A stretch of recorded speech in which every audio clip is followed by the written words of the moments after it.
فارس والوں کو اپنا تخت الٹتا نظر آ رہا تھا۔ رومیوں کے اس پیغام کو انہوں نے غیبی مدد سمجھا۔ مدائن کے دربار سے ان کے تمام عیسائی قبیلوں کے سرداروں کو بلاوا بھیجا گیا۔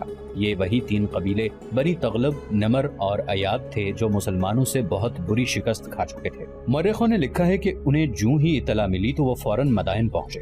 وہ اپنے ہزارہا مقتولین کا انتقام لینا چاہتے تھے اور وہ اسلام کے پھیلاؤ کو بھی روکنا چاہتے تھے۔ ان قبیلوں میں جو لڑنے والے تھے وہ مسلمانوں کے ہاتھوں مارے جا چکے تھے۔ جوان سال آدمی بہت کم رہ گئے تھے، اب اکثریت ادھیڑ عمر لوگوں کی تھی۔ خالد رضی اللہ عنہ کا فرات کی طرف کوچ ان کی خودسری کا مظاہرہ تھا۔ امیر المؤمنین حضرت ابوبکر صدیق رضی اللہ عنہ نے انہیں صرف فارس والوں سے لڑنے کی اجازت دی تھی۔ امیر المؤمنین رضی اللہ عنہ کو یہ بھی توقع نہیں تھی کہ اپنی اتنی کم فوج فارس جیسی طاقتور فوج کو شکست دے سکے گی، لیکن امیر المؤمنین رضی اللہ عنہ ایسا خطرہ مول لینا نہیں چاہتے تھے کہ اتنی لڑائیاں لڑ کر رومیوں سے بھی ٹکر لی جائے۔ رومیوں کی فوج فارسیوں کی فوج سے بہتر تھی۔ یہ خالد رضی اللہ عنہ کا اپنا فیصلہ تھا کہ فرات کے مقام پر جا کر رومیوں اور فارسیوں کی ناکہ بندی کر دی جائے۔ خالد رضی اللہ عنہ چین سے بیٹھنے والے سالار نہیں تھے۔ اس کے علاوہ وہ رسول کریم صلی اللہ علیہ وآلہ وسلم کے جنگی اصولوں کے شائق تھے، مثلاً یہ کہ دشمن کے سر پر سوار رہو، اگر دشمن کی طرف سے حملے کا خطرہ ہے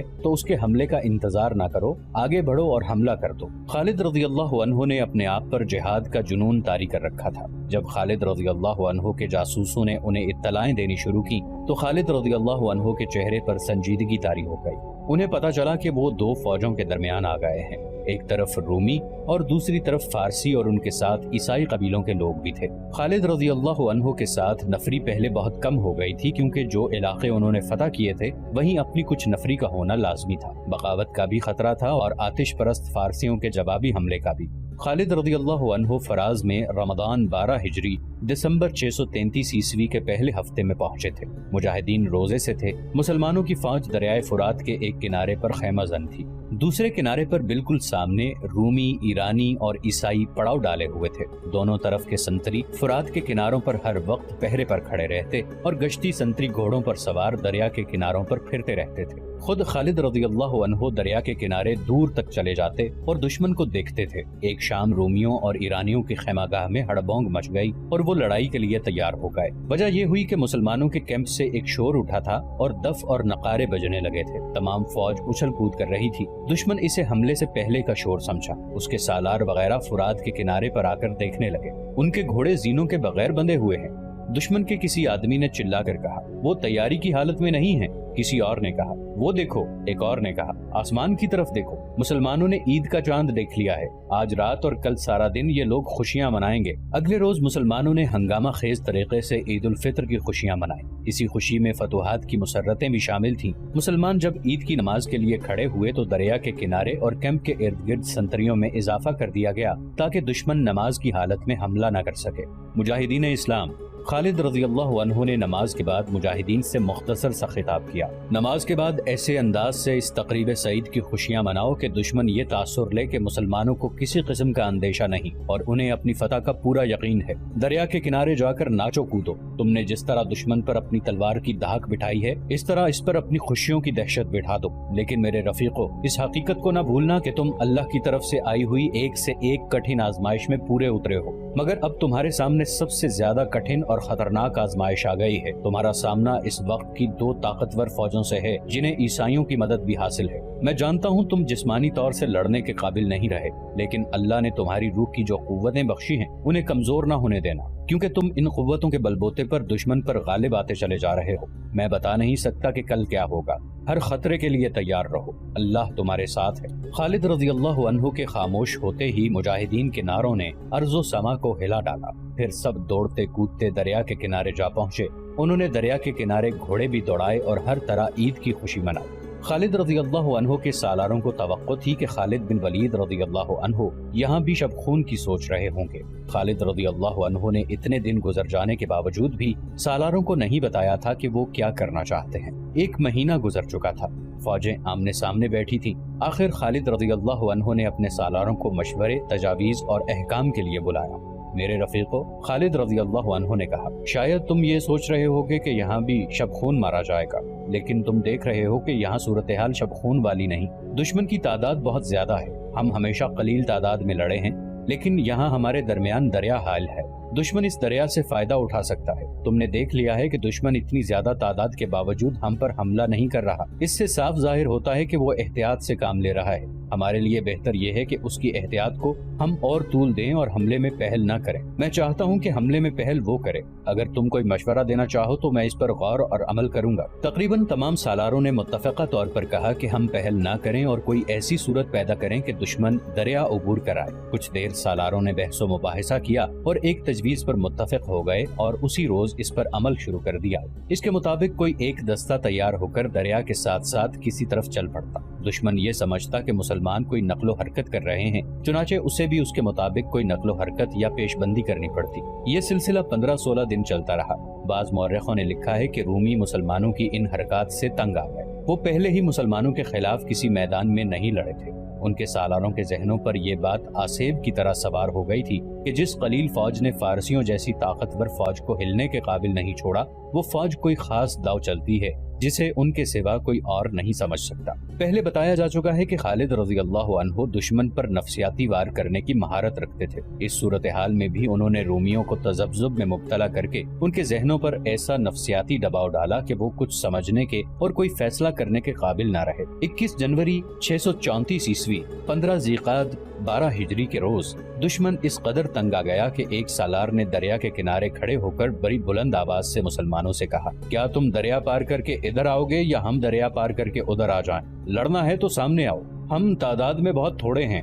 خالد رضی اللہ عنہ بن ولید نے اعلان کروایا، ہم سے ڈرتے کیوں ہو؟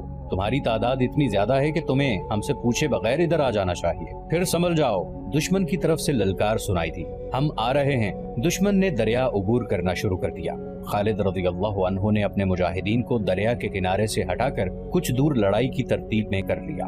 حسب معمول ان کی فوج 3 حصوں میں بٹی ہوئی تھی اور خالد رضی اللہ عنہ خود درمیانی حصے کے ساتھ تھے۔ جنگی مبصروں نے لکھا ہے کہ خالد رضی اللہ عنہ نے دشمن کے لیے اتنی زیادہ جگہ خالی کر دی کہ دشمن اور اس کے پیچھے دریا، ان دونوں کے درمیان اتنی جگہ خالی رہے کہ اس کے عقب میں جانا پڑے تو جگہ مل جائے، ورنہ دریا ان کے عقب کی حفاظت کرتا۔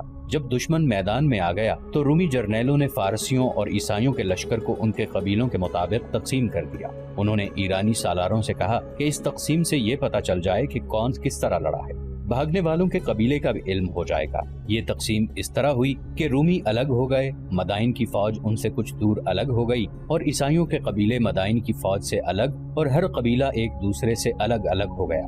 رومی جرنیلوں نے مورخوں کے مطابق یہ تقسیم اس لیے بھی کی تھی کہ مسلمانوں کو بھی اس تقسیم کے مطابق اپنی تقسیم کرنی پڑے، جس کے نتیجے میں وہ بکھر جائیں اور انہیں آسانی سے شکست دی جا سکے۔ میرے رفیقو، خالد رضی اللہ عنہ نے دشمن کو اس طرح تقسیم ہوتے دیکھ کر اپنے سالاروں کو بلایا اور ان سے کہا، خدا کی قسم دشمن خود احمق ہے یا ہمیں احمق سمجھتا ہے؟ کیا تم دیکھ نہیں رہے کہ دشمن نے اپنی جمعیت کو کس طرح بکھیر دیا ہے؟ دشمن نے ہمارے لیے مشکل پیدا کر دی ہے ابن ولید۔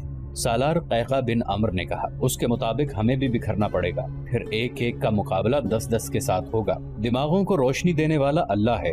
خالد رضی اللہ عنہ نے کہا، ہم آمنے سامنے کی لڑائی نہیں لڑیں گے۔ سوار دستوں کے سالار سن لیں، فوراً سوار 2 حصوں میں تقسیم ہو کر دشمن کے دائیں اور بائیں چلے جائیں، پیادے بھی ان کے ساتھ رہیں اور دائیں اور بائیں پہنچ کر عقب میں جانے کی کوشش کریں۔ میں اپنے دوستوں کے ساتھ دشمن کے سامنے رہوں گا۔ دشمن پر ہر طرف سے شدید حملہ کر دو۔ دشمن ابھی لڑائی کے لیے تیار نہیں ہوا، چاروں طرف سے دشمن پر ایسا حملہ کر دو کہ اس کی تقسیم درہم برہم ہو جائے۔ اللہ کا نام لو اور نکل جاؤ۔ رومی، ایرانی اور عیسائی تقسیم تو ہو گئے تھے لیکن ابھی لڑائی کے لیے تیار نہیں ہوئے تھے۔ خالد رضی اللہ عنہ کے اشارے پر مسلمانوں نے ہر طرف سے حملہ کر دیا۔ دشمن پر جب حملے کے ساتھ ہر طرف سے تیر برسنے لگے تو اس کے بٹے ہوئے حصے اندر کی طرف ہونے لگے اور ہوتے ہوتے وہ ہجوم کی صورت میں یکجا ہو گئے۔ مسلمان سواروں نے تھوڑی سی تعداد میں ہوتے ہوئے اتنے کثیر دشمن کو گھیرے میں لے لیا۔ دشمن کی حالت ایک گھنے ہجوم سی ہو گئی جس سے گھوڑوں کے گھومنے پھرنے کے لیے جگہ نہیں رہی۔ ایرانی اور عیسائی پہلے ہی مسلمانوں سے ڈرے ہوئے تھے، وہ چھپنے یا پیچھے ہٹنے کے انداز سے رومی دستوں کے اندر چلے گئے اور انہیں حرکت کے قابل نہ چھوڑا۔ مسلمان سواروں نے دوڑتے گھوڑوں سے دشمن کے اس ہجوم پر تیر برسائے جس سے دشمن کی اتنی بڑی تعداد اور زیادہ سمٹ گئی۔ اس کیفیت میں پیادہ مجاہدین نے حلہ بول دیا۔ عقب سے حملہ ایک سوار دستے نے کیا۔ خالد رضی اللہ عنہ نے اپنے تمام سوار دستوں کو ایک ہی بار حملے میں نہ جھونک دیا، دستے باری باری حملے کرتے تھے۔ خالد رضی اللہ عنہ نے ایسی چال چلی تھی کہ لڑائی کی صورت لڑائی کی نہ رہی بلکہ یہ رومیوں، آتش پرستوں اور عیسائیوں کا قتل عام تھا۔ رومیوں نے دفاعی لڑائی لڑنے کی کوشش کی لیکن میدان اس کے زخمیوں اور اس کی لاشوں سے بھر گیا۔ سپاہیوں کا حوصلہ ٹوٹ گیا اور وہ میدان سے بھاگنے لگے۔ پیچھے جاؤ، خالد رضی اللہ عنہ نے حکم دیا، ان کے پیچھے جاؤ، کوئی زندہ بچ کر نہ جائے۔ مجاہدین نے تعاقب کر کے بھاگنے والوں کو تیروں اور برچھیوں سے ختم کر دیا اور معرکہ ختم ہو گیا۔ تقریباً تمام مورخوں نے لکھا ہے کہ اس معرکے میں 1 لاکھ رومی، ایرانی اور عیسائی مارے گئے تھے۔